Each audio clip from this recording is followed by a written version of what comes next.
Level 1. The conscript. In North Korea, no one volunteers to join the military. It's a constitutional obligation. Article 86 states that national defense is the highest duty and an honor of every citizen. This year, you turned 17. Last month, you graduated from high school.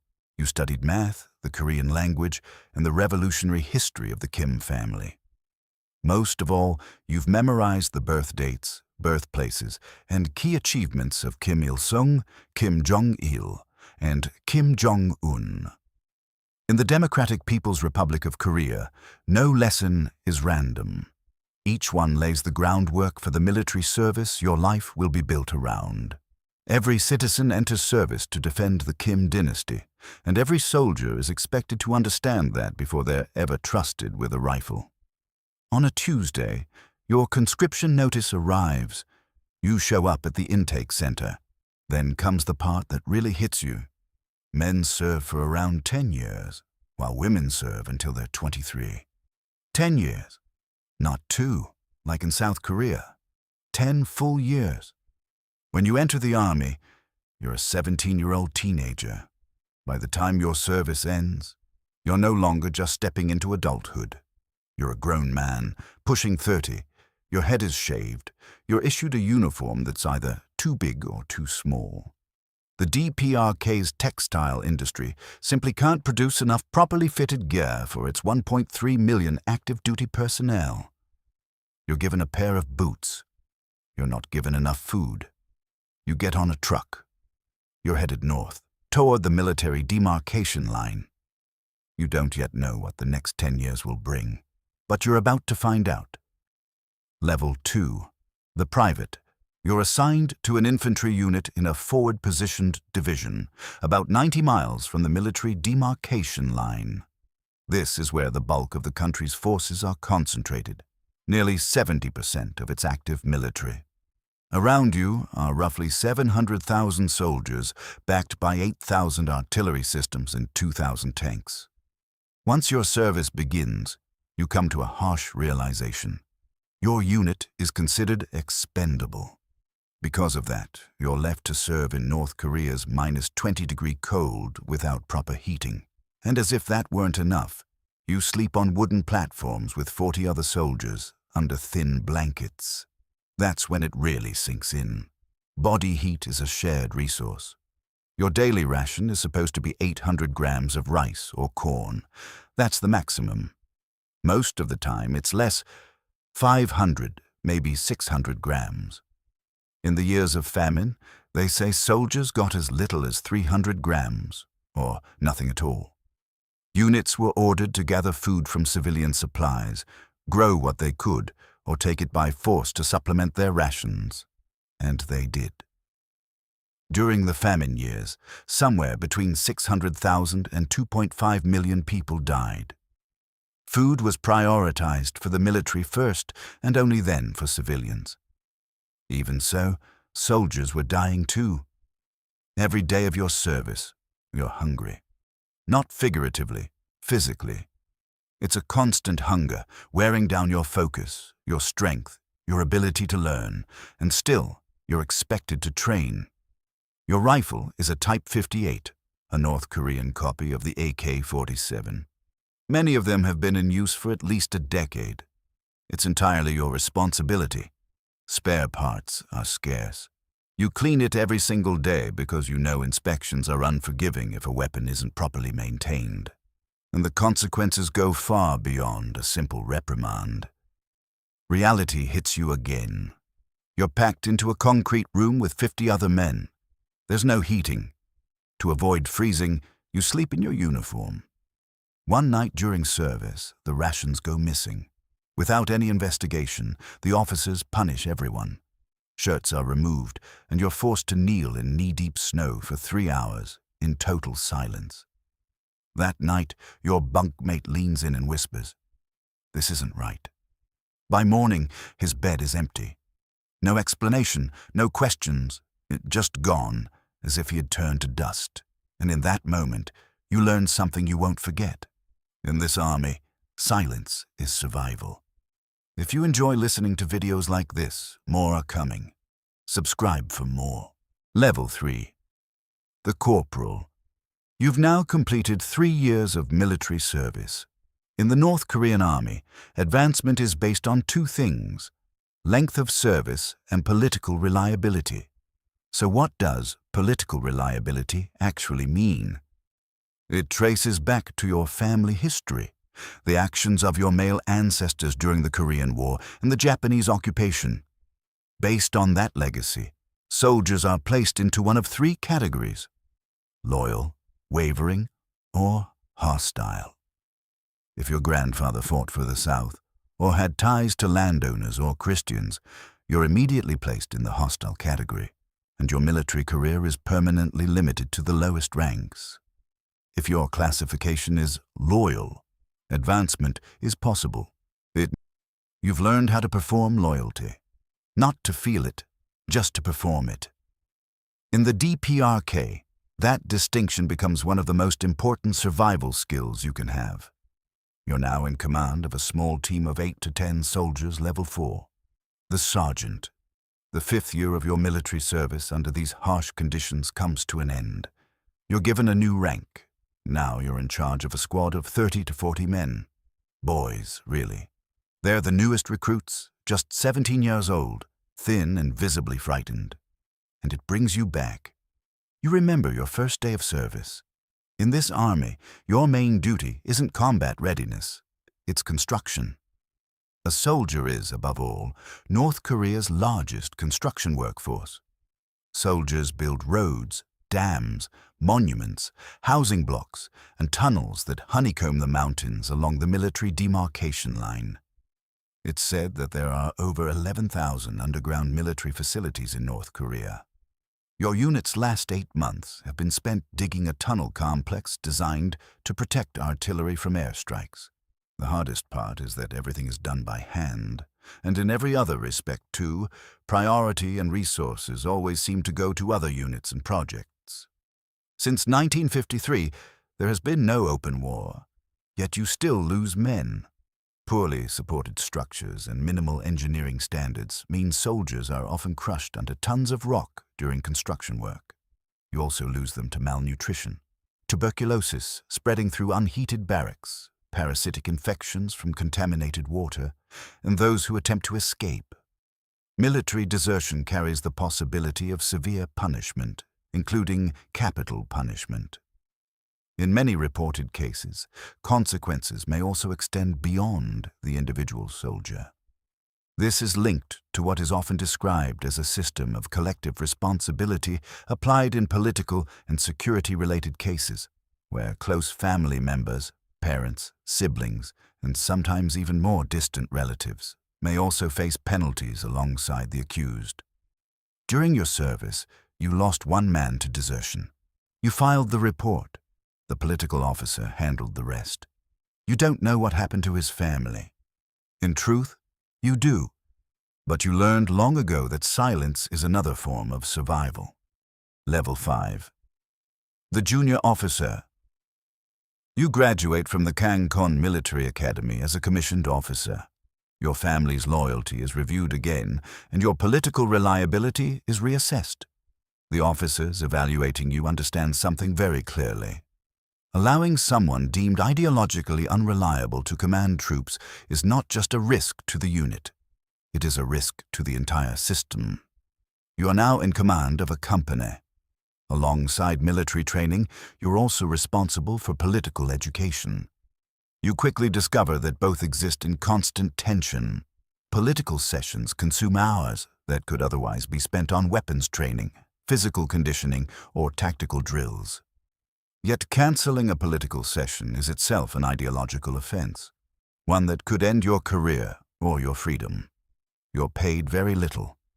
A junior officer in North Korea earns the equivalent of just a few dollars a month.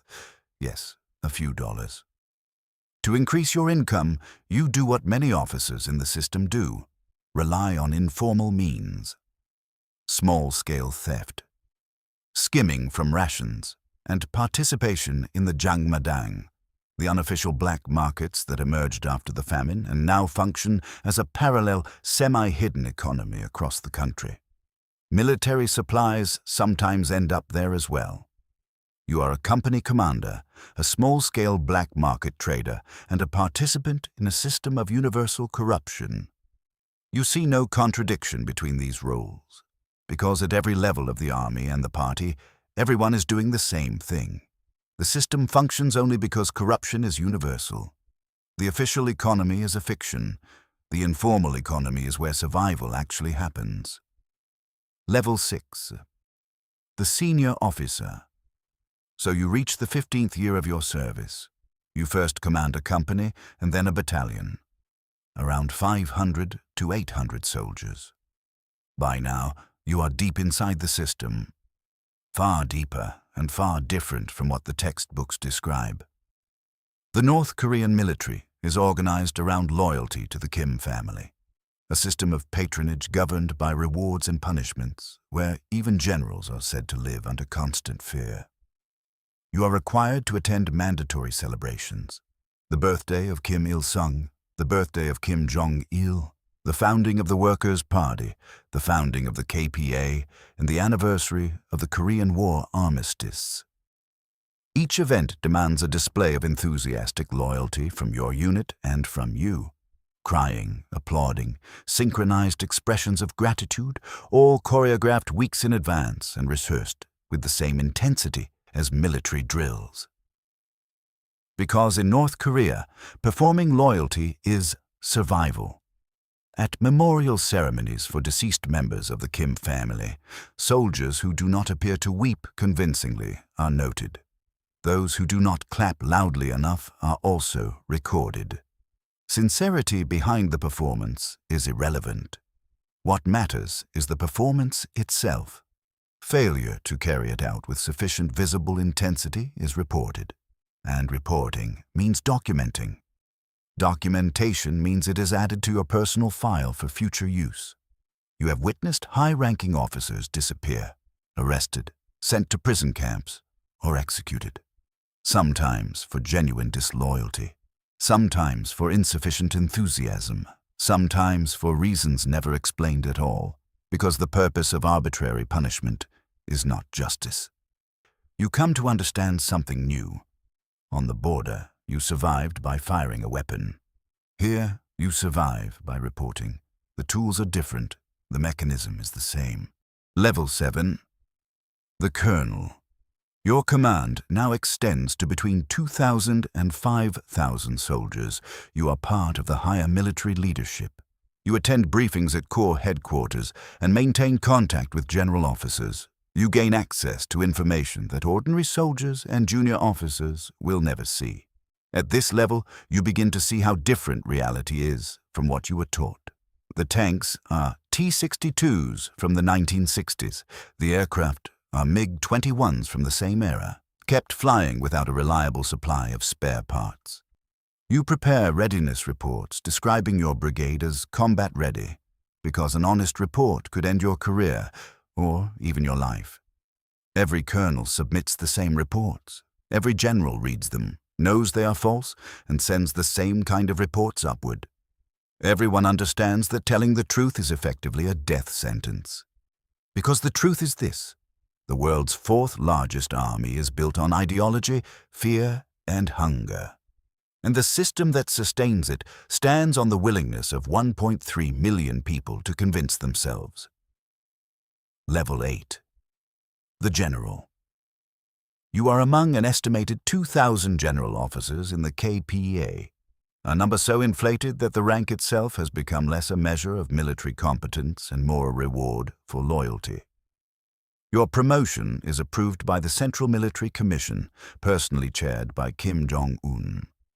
Your rank is assigned not based on battlefield performance, but on your family's military history, your personal record of loyalty, and your willingness to participate in the required rituals of allegiance. By North Korean standards, you live relatively well. In Pyongyang, where only the politically reliable are allowed to reside, you have access to housing, imported alcohol, electronics, and special stores stocked with foods unavailable to the 25 million ordinary citizens. You have a car and a driver. Your children receive privileges as well, but these privileges are conditional and can be taken away at any time. Kim Jong-un has executed high-ranking military officers, including some reportedly by anti-aircraft guns. Since taking power, he has purged dozens of generals. His uncle, Jang Song-thaek, once considered the second most powerful man in the country, was executed in 2013. The message is clear and constant. No rank protects you. No loyalty is ever enough. In this system, nothing guarantees survival. You attend state events. You clap. You cry on cue. You declare that the Supreme Commander's army is invincible. You know the man sitting next to you is doing the exact same thing. And yet, no one can guarantee that either of you will be here next year. Level 9. The Erased. A missile test under your supervision malfunctions. Not catastrophically, but enough to be recorded. An internal investigation begins. No accusations, just questions. Why was the launch window approved? Who confirmed the readiness assessment? Did you miss signs of instability? You've spent 30 years defending the system, pushing others out for smaller mistakes. Now your name appears in internal summaries. Strategic misjudgment, negligence, reduced decisiveness. Level 10. The Cycle. Congratulations, you are not executed or imprisoned. Instead, you are reassigned to a rural training facility. No access, no influence, no visibility. Within weeks, your name disappears from official documents. A new general takes your place. Meetings continue as before. You wake up again at 5 a.m., as if you've returned to being 17. But this time, no one salutes you. Reports that once required your signature are now simply delivered for reading. Someone else has signed in your place. Now the truth hits you like ice. You were never truly being promoted. You were being moved into visibility. And visibility is temporary. Right now, in a village in North Hamgyong, South Pyongan or Kangwon Province, a boy turned 17. He graduated from high school last month. He can recite the revolutionary achievements of the Kim family by heart. He knows the official version of the Korean War. He does not know the version of history known elsewhere in the world, because that world is not accessible to anyone living here. There is no internet in North Korea, no foreign books. Life is structured in a way that makes this reality feel like the only reality that exists. A conscription notice arrives. His mother cries, not out of pride, but with the quiet grief of a woman who understands what 10 years in the army truly mean. She knows there is hunger in the military, cold and hardship. She cries without saying a word. Because saying the wrong thing is dangerous, and she knows silence is the language of survival in North Korea. The boy climbs into the truck. He's headed toward the military demarcation line. He is issued a uniform, a rifle, insufficient rations, and a political education booklet that tells him he is one of the world's most fortunate soldiers. The cycle begins again. And it has not stopped since 1948. There is still no sign that it ever will.